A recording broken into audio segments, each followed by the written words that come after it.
make successfully. And it's just too great of a league. This game is too hard to just sit along the sideline, not throw, not get the game speed, not get the reps, and to step back in and to make that type of an impact. What we saw yesterday with Aaron Rodgers was a splash of how great he is and a splash of, oh my goodness, I'm shocked at what I'm seeing. And it shocked us all because one interception, okay. 2 interceptions, man, he's rusty. 3 interceptions in one game with Aaron Rodgers? You see that stat line, you're like, there's something had to happen. He had to have gotten hit. He had to be pressured, something. And it was just the fact that he was trying to make the throws that he would have made had he still been playing without having ever suffered an injury. And he couldn't do it. It was evident. He alluded to it. He is just as much to blame. I think it's disappointing because I was hopeful, but that Carolina defense deserves a lot of credit because they made a lot of plays that Aaron Rodgers failed to make, and they made him pay for being out and stepping in and thinking that, you know what, you're going to have this fantasy ending, not on my watch, says the Carolina Panthers. You blame Aaron Rodgers if you believe Brett Hundley could have done a better job. Do you believe Brett Hundley could have beat this Carolina defense? Absolutely not. They would not even been close.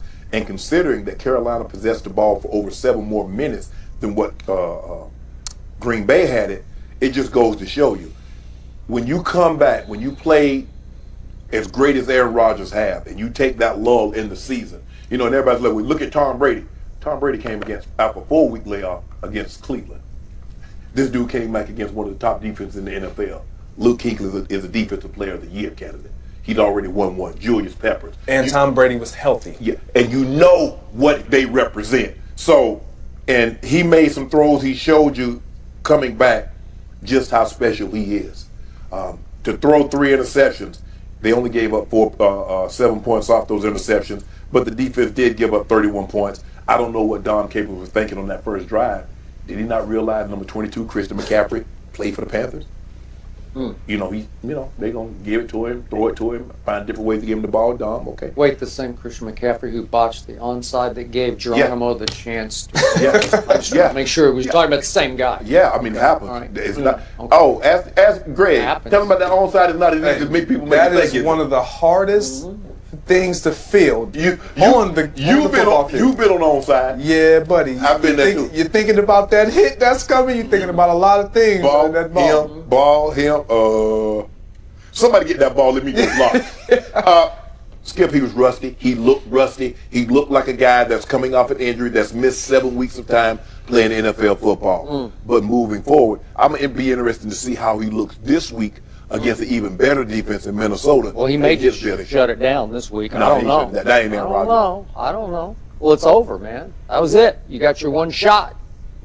Came up small. Well, so it's really good to have Aaron Rodgers back because once again he's getting more passes than he throws, mostly from you two. And by the way, you just got your Hall of Fame candidacy rescinded with that answer about Aaron Rodgers. But that's okay. So here's the point. I have to sit here week after week after week from hearing from this man, greatest thrower of the football ever. So I have to raise my bar for even Aaron Rodgers coming off shoulder surgery and say, well, he is the greatest thrower of the football ever. So I'm going to give him the first half. You got to shake the rust off. The first interception was very uncharacteristic of him. It was just a bad idea, bad throw, bad interception. Now we go to the third quarter. Panthers had just driven to take the lead, and it's 17-14. 10:58 left in the third quarter. 2nd and 9 from your 26. Your little man, Randall Cobb, breaks behind somebody named Colin Jones, a backup safety who's getting to play more and more for them. He's been around for 7 years. He's a decent player. But Randall Cobb has a step. And Aaron Rodgers, maybe because he's underconfident right now, dramatically underthrew him, and one Colin Jones picked it off. Because the pass looked more intended for Colin Jones than for little Randall Cobb, he's gone, man. This is looking like 6. All you got to do is just get the ball about a yard, maybe 2 yards farther, and he's gone. There's nobody back there. It's going to be a big play in this game. And that leads to Panthers going right down 24-14. They take the lead. You get the ball back, and now you're 3rd and 10 at your 25, and your man Jordy Nelson, with whom you've got rapport and wavelength a la your rapport that you had with Aaron Rodgers, he gets a big step on James Bradbury.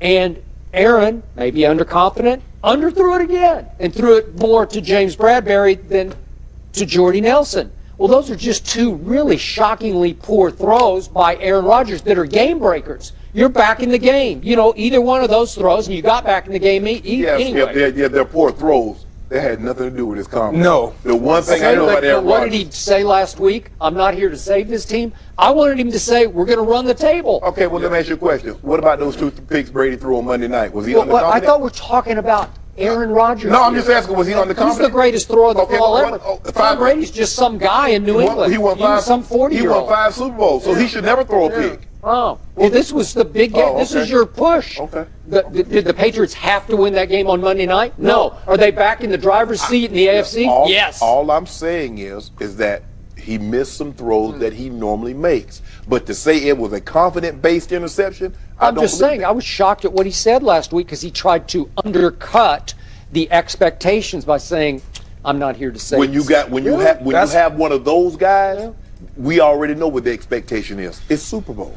That's why I wasn't shocked at what he said. He's the master of just, I want you to look over here. I'm really thinking this. I'm going to say this, but he said last year, we're going to run the table. Exactly. Is that distracting? That's like it's whammo. It's not distracting. It's what the reality was. Okay. And he understands this was what the reality was this week as well. How about RELAX? No, right? I mean, but understand this. Those comments came off of him being healthy, knowing what he's expecting to do out there, being in the groove. He was catching on fire.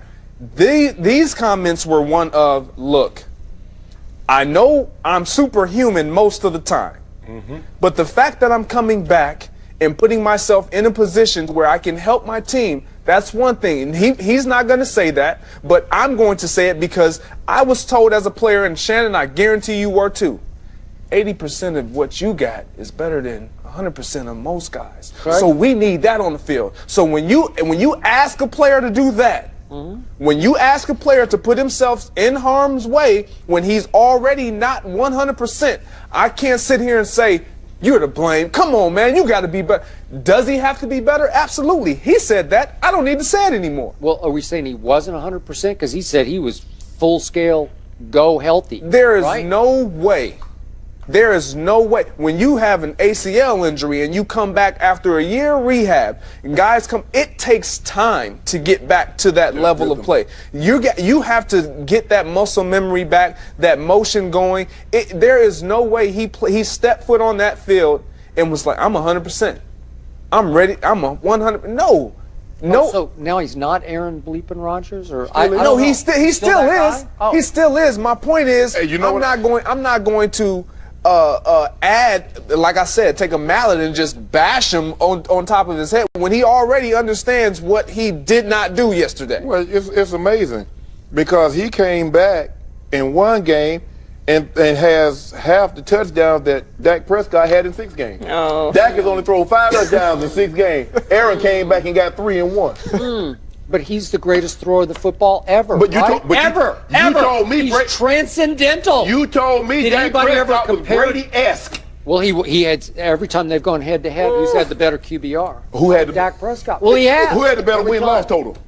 Joy, what you want? I got these new dub. Boy, Yeah. I got gingerbread. I got the one with the bacon. Oh, wait a second. My Cowboys visited your restaurant last night. They got that dub. I don't know how, but they got it. We about to close it up. They got We're it. going to let them get another one next week. You know but what? then guess what? They go to Philly. You know, Aaron Rodgers did not get that dub, so they're cooked. They come done, into Philadelphia. Yeah. You ever been there? Oh, it's Philadelphia now. You ever been to Philadelphia? Oh, you mean Foles Gold? Oh, Philadelphia. Foles Gold. I think I MVP, can't wait for Nick the last Foles. game. Want to put a quesadilla on it right now? Nick Foles is MVP now. You know, that quesadilla on the last game. All right. Right here. Oh, yeah. Yeah, we got it. Greg, Done. thanks for joining us. Speaking of the Cowboys, do they look like a playoff team? We'll discuss that next.